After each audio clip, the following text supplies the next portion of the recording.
Bienvenido a Fisiología con Pablo. Hoy te quiero presentar la fisiología cardíaca y el potencial de acción del mismo. Este video es dedicado para la gente de kinesiología que rinde el martes.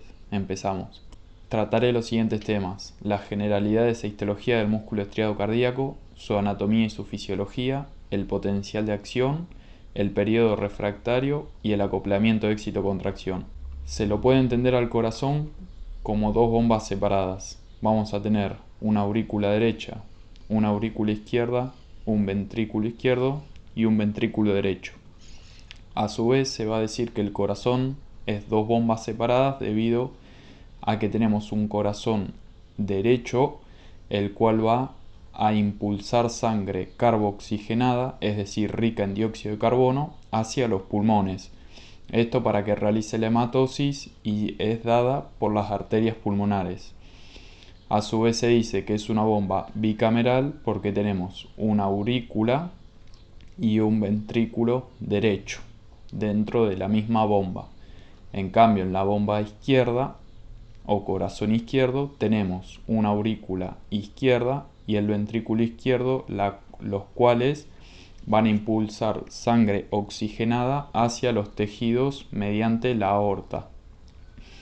También se dice que es una bomba bicameral, porque son dos cámaras, cámara superior y cámara inferior, las cuales impulsan la sangre.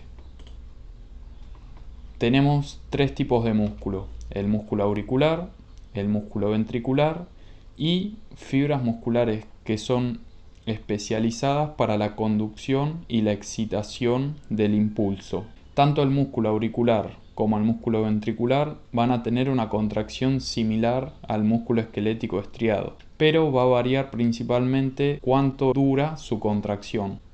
Hablando particularmente de las fibras musculares especializadas, decimos que tienen poco aparato contráctil, es decir, pocos miofilamentos, poca actina y miosina, pero a diferencia del músculo auricular y el músculo ventricular, estas van a presentar descargas eléctricas rítmicas y automáticas. Es decir, estas fibras van a ser las que generan el potencial de acción y los que la conducen. Entonces, de esta forma, las fibras musculares especializadas trabajan a modo de marcapaso fisiológico, es decir, regula el ritmo cardíaco. Esto no quiere decir de que el corazón carezca de inervación autonómica, sino que por sí mismo él puede autoabastecerse. Se va a diferenciar principalmente del músculo esquelético estriado por tres características. Vamos a presentar los discos intercalares, los cuales van a ser contactos entre dos miocitos o más, los cuales permiten el paso de ciertos iones. Ahora lo vemos en más detalle. Otra de las diferencias es la ubicación del núcleo, que estos se encuentran en el vientre de la célula, en el centro de la célula. En cambio, en el músculo esquelético estriado se da en la periferia. Y por último, presentan ramificaciones. ¿Qué son los discos intercalados? Son membranas celulares que se fusionan entre sí para formar uniones comunicantes, uniones en hendidura del tipo desmosoma. En esta los iones pueden difundir desde una célula hacia otra, es decir, que si nosotros excitamos a esta fibra muscular, los iones van a poder atravesar dos membranas gracias a los discos intercalares, las cuales van a ser uniones comunicantes. También se las pueden encontrar como gap junctions. Se dice que funciona como un sinsitio debido a que si esta célula se excita, excita la siguiente y así sucesivamente. Vamos a tener al corazón como dos sinsitios funcionales: un sinsitio auricular o superior y un sinsitio ventricular.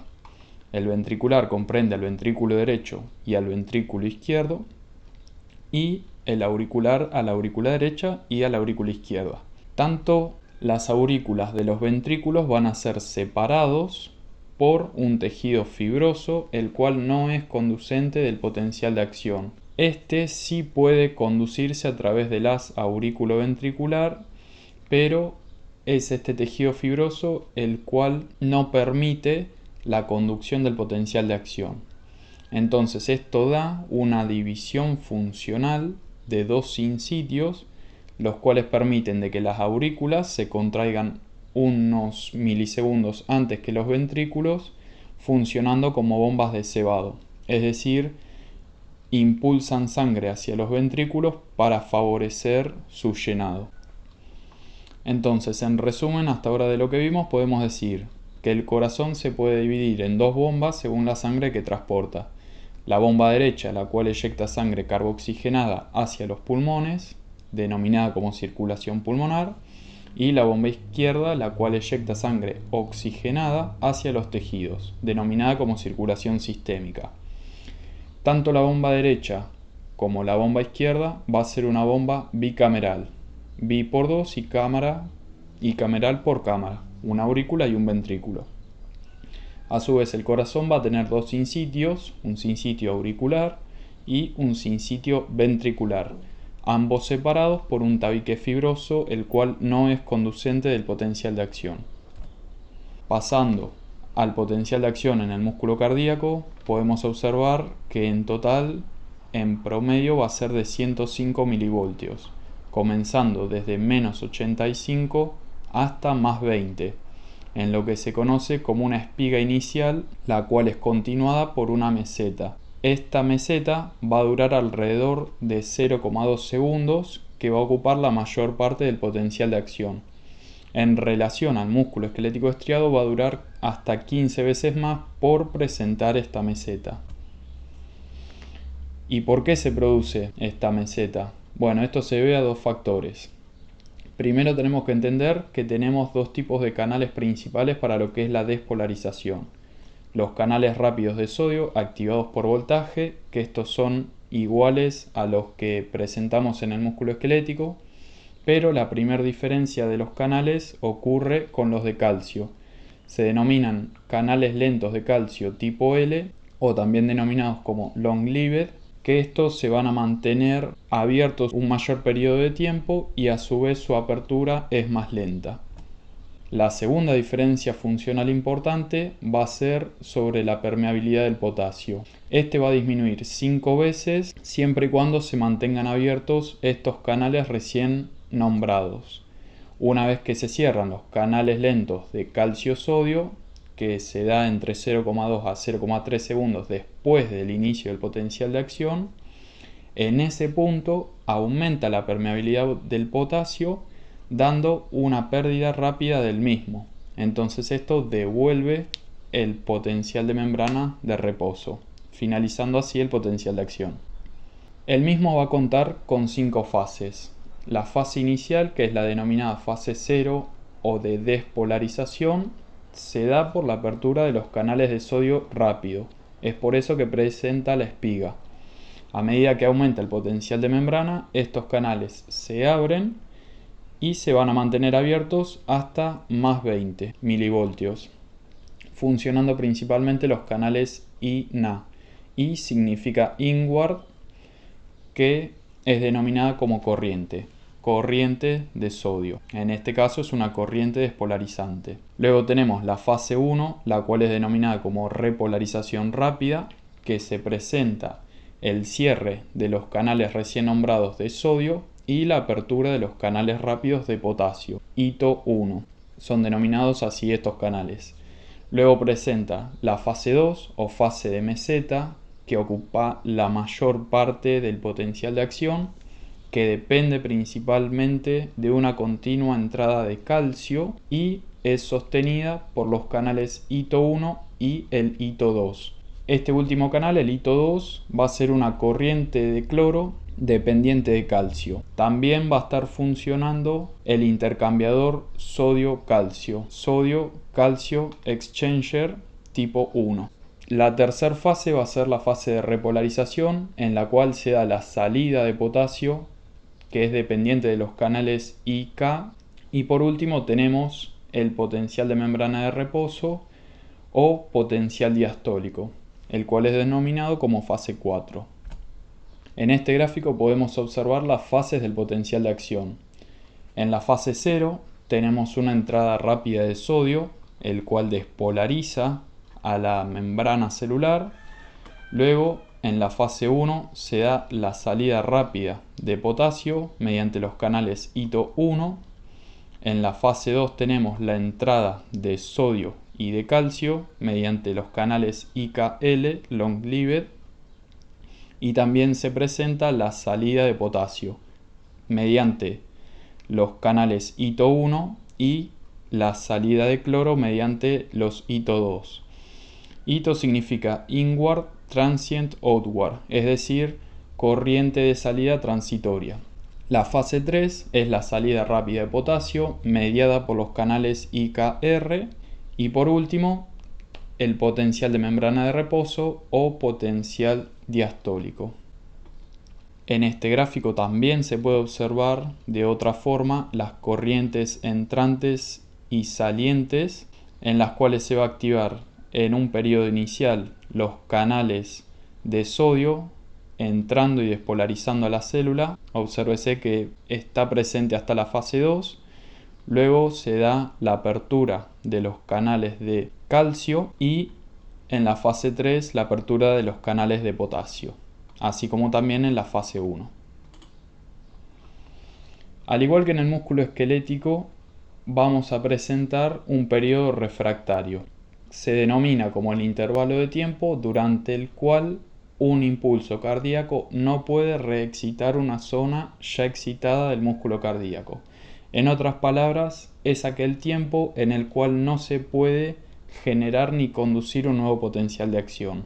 Tenemos un periodo refractario absoluto en el cual la duración va a ser de entre 0,25 a 0,3 segundos en el ventrículo y a nivel auricular es de 0,15 segundos, y un periodo refractario relativo en el cual la duración va a ser de 0,05 segundos. Obsérvese el tiempo tan corto que en este punto se puede generar un nuevo potencial de acción, pero si es una señal excitadora muy intensa. Si es de bajo umbral, no va a despolarizar nuevamente a la membrana.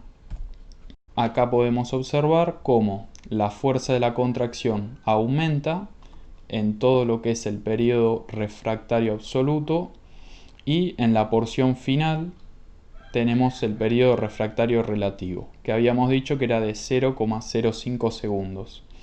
Si se produce un impulso excitatorio despolarizante en este punto, la fuerza de la contracción va a ser mucho menor que si se diera una contracción regular. En cambio, si llega al final del periodo refractario relativo, las contracciones van a ser de la misma fuerza, pero sin un intervalo de tiempo en medio. Entonces esto favorece a un aumento de la frecuencia cardíaca con una fuerza de contracción lo suficientemente fuerte. Hay que observar que en las extrasístoles, ya sea temprana o tardía, no se va a producir una sumación de ondas como ocurre en el músculo esquelético estriado. Es decir, este músculo, el músculo ventricular, no puede tetanizar. La velocidad de conducción de las señales en este músculo va a ser, a nivel de los miocitos ventriculares y auriculares, entre 0,3 a 0,5 metros por segundo. Es decir, 250 veces más lento que las fibras nerviosas grandes, por ejemplo las tipo A mielínicas, y va a ser 10 veces más lento que en las fibras musculares esqueléticas. Pero en las fibras de conducción, en este sistema de conducción especializado, las fibras de Purkinje es de 4 metros por segundo. Por último, hablando del acoplamiento éxito-contracción, esto hace referencia al mecanismo mediante el cual el potencial de acción hace que las miofibrillas del músculo se contraigan, es decir, el entrecruzamiento de los puentes de actina y miosina. Esto va a ocurrir con distintos hitos o con distintos puntos, en los cuales el primero o el inicial es la propagación del potencial de acción hacia el interior de la fibra muscular, que es gracias a los túbulos T. Luego estos túbulos T producen la entrada de calcio y la excitación de los retículos sarcoplásmicos, los cuales van a liberar calcio. Ahora vemos cómo es que funciona esto. Y el tercer punto es la difusión de estos iones hacia las miofibrillas de actina y miosina, las cuales catalizan distintas reacciones químicas para que se produzca la contracción muscular. Tenemos los túbulos T, los cuales son invaginaciones de la membrana. Esto es bañado en líquido extracelular y estos van a tener íntima relación con los retículos sarcoplásmicos. ¿Qué son estos? Van a ser membranas simples, los cuales rodean a una miofibrilla muscular. Su función es la de almacenar calcio. Y la función del túbulo T es comunicarse con el retículo sarcoplásmico y permitir la entrada del líquido extracelular de una forma más eficiente hacia el interior de la célula. Vamos a presentar canales de calcio en los túbulos T, los que recién veníamos nombrando, canales de calcio tipo L, long-lived, los cuales activan el proceso contráctil, pero a su vez van a activar al receptor de rianodina. Estos son activados por calcio y al activarse estos receptores de rianodina producen la salida de calcio. Entonces a esto se lo conoce como liberación de calcio inducida por calcio. Es decir, si no hay una entrada del calcio del líquido extracelular, este receptor no puede generar su apertura. La fuerza de contracción depende exclusivamente del calcio extracelular y su entrada mediante los túbulos T. En este caso podemos observar los túbulos T, el cual va a tener un diámetro aproximadamente 5 veces mayor que en el músculo esquelético estriado, el cual produce la liberación de calcio y la entrada de calcio hacia los retículos sarcoplásmicos y hacia el interior de la célula muscular. Una vez que termina la contracción muscular, estos iones de calcio son bombeados hacia el líquido extracelular, hacia los túbulos T, o son recaptados por estos retículos sarcoplásmicos. Al ser recaptados van a necesitar un transporte activo primario, el cual va a estar mediado por la bomba cerca. La vemos en más detalle en los siguientes gráficos. En este caso tenemos la despolarización de la membrana mediada por los canales de sodio, el cual es continuado a lo largo de la membrana, y en el túbulo T vamos a presentar los canales de calcio tipo L.